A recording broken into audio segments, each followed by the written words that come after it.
अमिताभ तिवारी जो मिलिंद कह रहे हैं, क्या एकनाथ शिंदे सबसे बड़े लूजर साबित होंगे अगर दोनों भाई साथ में आते हैं? क्योंकि एक बड़ा इंटरेस्टिंग हमें डेमोग्राफी यहां पर देखने मिलती है कि जहां पर मराठी बहुल इलाके हैं वहीं पर इन दोनों भाइयों का दावा है सीटों पर, और ऐसे में और वहीं पर एकनाथ शिंदे की पार्टी का भी दावा रहेगा।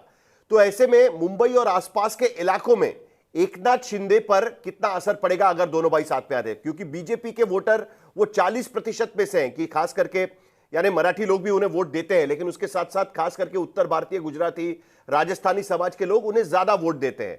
तो ऐसे में यह असर सबसे ज्यादा एकनाथ शिंदे की पार्टी पर ज्यादा पड़ सकता है, उनके चुनावी इस पर ज्यादा पड़ सकता है। ऐसा हो सकता है क्योंकि देखिए मुंबई म्युनिसिपल कॉरपोरेशन में अभी भी एकनाथ शिंदे की पार्टी जो है वो सेना यूबीटी से पीछे है। अब यही आप थाने की बात करें, थाने कल्याण की, कोंकण रीजन की, तो ऐसा नहीं है, वहां पर एकनाथ शिंदे ज्यादा मजबूत है। अगर आप अब 1-to-1 कॉन्टेस्ट की बात करें, 50 1-to-1 कॉन्टेस्ट हुए थे विधानसभा में, 36 पे शिवसेना एकनाथ शिंदे और 14 पर सेना यूबीटी जीती थी। लेकिन मुंबई में 21 सीटों पे लड़े थे वो, जहां तक मुझे याद आ रहा है, सॉरी 11 सीटों पे लड़े थे मुंबई में, जिसमें 6 सेना यूबीटी और 5 एकनाथ शिंदे की पार्टी लड़ी थी। इसीलिए एकनाथ शिंदे ने कुछ दिनों पहले अनाउंस कर दिया कि हम महायुति के साथ ही लड़ेंगे बीएमसी का चुनाव। पहले ऐसी अटकलें भी आ रही थी कि सारी पार्टियां अलग अलग लड़ेंगे, क्योंकि यहां पे अभी भी in the claim of battle of legacy for Bala Saheb Thackeray, सेना यूबीटी जो हर जगह हार चुकी है एकनाथ शिंदे की पार्टी से, यहां पे अभी भी आगे है।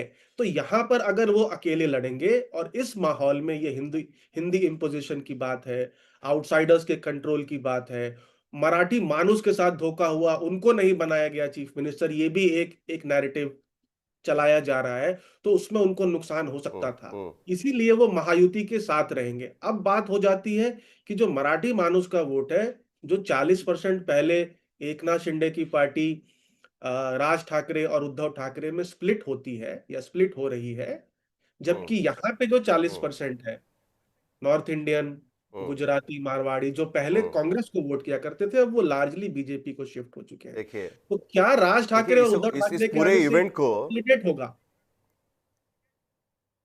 नहीं, देखिए इस पूरे इवेंट को किस तरीके से एक पूरा अलग ही उत्सव का माहौल बनाया जा रहा है। यहां पर हम तस्वीरें देख रहे हैं कि दही हंडी का प्रदर्शन किया जा रहा है, दोनों पार्टी के कार्यकर्ता साथ में आ रहे हैं और वहां पर दही हंडी का प्रदर्शन किया जा रहा है। ये तस्वीरें हम यहां पर देख रहे हैं। दही हंडी का उत्सव होगा अब, और एकजुटता का उत्सव माना जाता है। कार्यकर्ताओं का दबाव कहीं ना कहीं इसमें साफ नजर आता है। संजय कुमार, क्या हम ये मानकर चले कि इस तरीके के इमोटिव मुद्दे आज की स्थिति में भी काम आएंगे? क्योंकि आखिरकार मुंबई की डेमोग्राफी बदल रही है, राजनीति बदल चुकी है।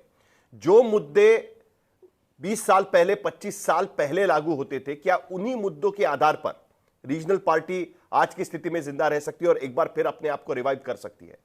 क्या इसका असर होगा? देखिए, इसका असर होगा, रिवाइव कर सकती है। मुझे लगता है अगर हम उद्धव और राज ठाकरे के मिलने की बात करें, तो जैसा मिलिंद भी कह रहे थे और लोग भी कह रहे थे कि ये एक बहाना है। मुझे लगता है कि उन्हें लग रहा था पिछले 2-3 सालों से कि अगर पॉलिटिकल अस्तित्व बचानी है, महाराष्ट्र की राजनीति में मजबूती लानी है, मजबूती से लड़ाई लड़नी है, तो दोनों का साथ आना जरूरी है। और खासकर जब शिंदे ग्रुप जब शिवसेना से अलग हो गया, तो उद्धव ठाकरे का ग्रुप बहुत कमजोर पड़ गया है, और इतना कमजोर है कि अगर वो अकेले, उनकी हैसियत अब ये नहीं बची कि पूरे महाराष्ट्र में उनका प्रभाव हो सके। तो इस तरह के इमोटिव इश्यूज, ये जरूरी है कि इस तरह के इमोटिव इश्यूज जरूरी हैं रीजनल पार्टी के अस्तित्व के लिए।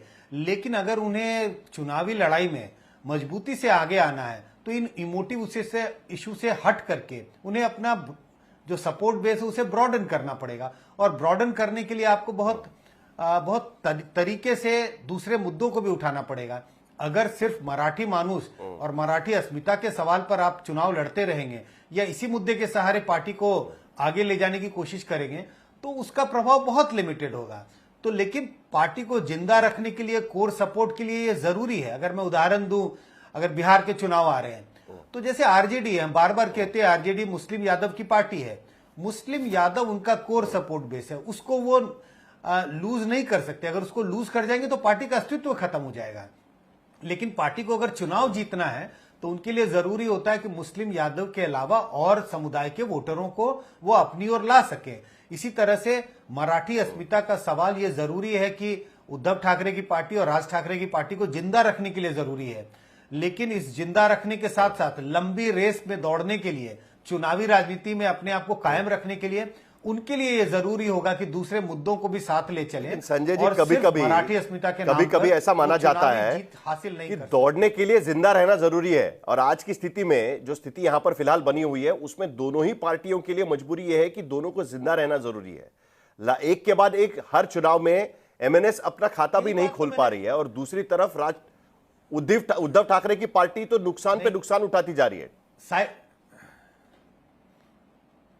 बिल्कुल, आपने जो बात कही मैं भी वही कह रहा था कि दौड़ने के लिए जरूरी है कि पहले जिंदा रहें, और जिंदा रहने के लिए दोनों पार्टी के लिए जरूरी है कि वो मराठी अस्मिता का सवाल उठाएं, उसे अपने कोर एजेंडा में रखें, तो उससे वो जिंदा रहते हैं। आपके साथ कुछ लोग, आपके समर्थक, आपके लीडर जुड़े रहेंगे, लेकिन लंबी दौड़ने के लिए आपको जरूरी है कि आपको दूसरे मुद्दों को भी साथ लाना पड़ेगा, जिससे आप लंबी रेस में दौड़ सके।